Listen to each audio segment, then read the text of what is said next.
नमस्कार। इस समय हम पहुंचे हैं गांव कसाण में और मेरे साथ निर्दलीय कैंडिडेट अनीता ढूल बड़सिकरी मौजूद है और आप देख भी सकते हैं तस्वीरों के माध्यम से कि किस तरह से गांव कसाण में इनका जोरदार स्वागत किया जा रहा है। तो आइए इनसे बातचीत करते हैं इनके चुनाव प्रचार को लेकर और क्या कुछ मुद्दे लेकर ये जनता के बीच जा रहे हैं और फीडबैक किस तरह का इनको मिल रहा है। तो ये बातचीत कर लेते हैं। नमस्कार मैम। नमस्कार, आपके सभी दर्शकों को मेरी तरफ से राम राम जी। तो मैम पहले चुनाव प्रचार बताइए आपका किस तरह से चल रहा है।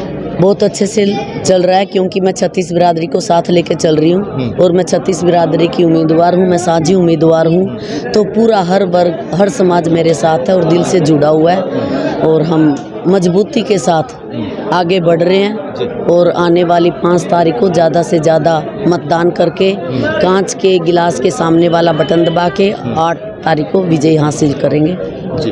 तो मैम जिस तरह से 10 साल की आप बात करें कि 10 साल से आप फील्ड में थे, 10 साल तक आप मतलब कांग्रेस पार्टी राष्ट्रीय पार्टी है उसका कहीं ना कहीं साथ था आपके साथ। अब अनीता ढूल बड़सिकरी अकेली है, अपने दम पर चुनाव लड़ रही है, क्या कुछ फर्क मानते हैं? नहीं, अब अनीता ढूल बड़सिकरी अकेली नहीं है। तब तो ठीक है, पार्टी से जुड़ी हुई थी। पार्टी के लिए मैंने 10 साल काम किया, खून पसीना बहाया, तन मन धन से, समय संकल्प से मैंने पार्टी की सेवा की।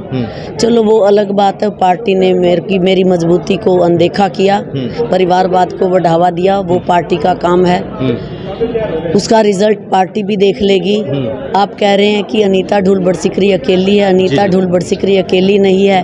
अनीता ढूल बड़सिकरी जनता की उम्मीदवार है। इसने जनता ने उठाया है और जनता ही ये चुनाव लड़ रही है और जनता ही जिताने का काम करेगी जी। अनीता ढूल बड़सिकरी की मजबूती बताइए। जिस तरह से 10 साल से फील्ड में आप 66 गाँव में आप जा चुके, क्या कुछ कमियाँ आपको नजर आ रही हैं और क्या कुछ उनके आप करना चाहते हो कलैत हल्के के? बिल्कुल, मैंने डोर टू डोर करके, क्योंकि 10 साल से मैं टिकी नहीं हूँ, मैं चलती रही और चलती रहूँगी। ये सब मैंने 10 साल में क्या किया, लोगों का दिल जीता, लोगों को समझा जाना, हर दरवाजे गली चौराहे पर मैंने दस्तक दी, हर किसी से आशीर्वाद लेने का काम किया और आज इसीलिए वही मेहनत, वही मजबूती, आज मैं जो यहाँ हूँ ये मेरी 10 साल की मेहनत है, मेरे साथियों की मेहनत है। आप बोल रहे हैं कि क्या विकास हुआ पिछले 5 साल में? कुछ भी नहीं हुआ। सबसे बड़ी समस्या हमारे 66 के 66 गाँव में एक भी गाँव ऐसा नहीं है जहाँ पीने के पानी की समस्या न हो और जहाँ सड़कें हों। सड़कें बिल्कुल भी नहीं है, गड्ढों में सड़क हैं। इससे तो मैं खुद ही बहुत ज़्यादा दुखी हूँ। सड़कें नहीं मिली, 5 साल दोबारा चुनाव आ गए लेकिन आज तक सड़कें नहीं मिली। ऐसे बहुत सारी बातें जो सार्वजनिक हैं और जब सबकी मूलभूत समस्याएं हैं, ये हमारे हलके में बिल्कुल हमारा हलका पिछड़ा हुआ है और इन सभी मुद्दों पे मैं, अगर परमात्मा ने मौका दिया तो मैं काम करना चाहती हूँ। हर वर्ग को मैंने साथ लिया, 36 बिरादरी का प्यार स्नेह मेरे साथ है।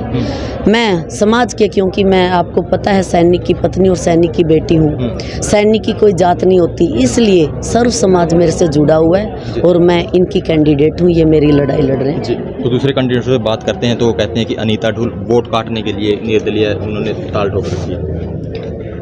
वो तो उनकी सोच हो सकती है ना। अनीता ढूल बड़सिकरी मजबूत है इसलिए इस मैदान में आई है। वोट क्यों काटेगी? उसके खुद के इतने वोट हैं। मजबूती से लड़ भी रहे हैं और जीतेंगे भी। तो अपना नंबर कौन सा मानते हो अभी फिलहाल को, जैसे रुझान आप देख रहे हो? देखिए, बिल्कुल आपने सही कहा, क्योंकि मैं आज़ाद उम्मीदवार हूँ, मुझे मेहनत ज़्यादा करनी पड़ेगी क्योंकि जो भी मेरे पास सामान है वो हमारा खुद का है, किसी दूसरी पार्टी वगैरह का तो है नहीं। हमें एक एक दाना, एक एक वोट बहुत अपनी तरह मजबूती से खींचना पड़ेगा, बहुत सोच समझ के। लेकिन आ भी रहे हैं लोग, मुझसे जुड़ भी रहे हैं। क्यों जुड़ रहे हैं? वो मुझे देख रहे हैं, मेरी 10 साल की मेहनत को उन्होंने देखा है और वो चाहते हैं कि इस परिवारवाद से पिंड छूटे हमारा और कोई नया चेहरा हमारे हलके की बेटी है, बहन हो हम उसके, क्योंकि मैं हर किसी का दर्द समझती हूँ, हर किसी की लड़ाई मैंने मजबूती से लड़ी है।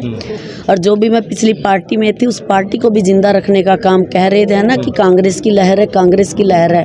ये कांग्रेस की लहर नहीं थी, ये अनीता ढूल बड़सिकरी ने कांग्रेस को जिंदा रखा था। ये अनीता ढूल बड़सिकरी की लहर थी। जी। तो मैम आपके पास भी समय कम है, मेरा लास्ट सवाल रहेगा। भाजपा की जो प्रत्याशी है पूर्व राज्य मंत्री कमलेश ढांडा, वो कहती है कि कलैत में मैंने विकास करवाया, 3 नेशनल हाईवे और 3 कॉलेज बनाए। जो कांग्रेस प्रत्याशी है वो कहता है कि मैं कलैत में यूनिवर्सिटी लेकर आऊँगा। तो आप क्या बनाना चाहते हो कलैत में, अगर आपको कलैत की जनता मौका देती है तो?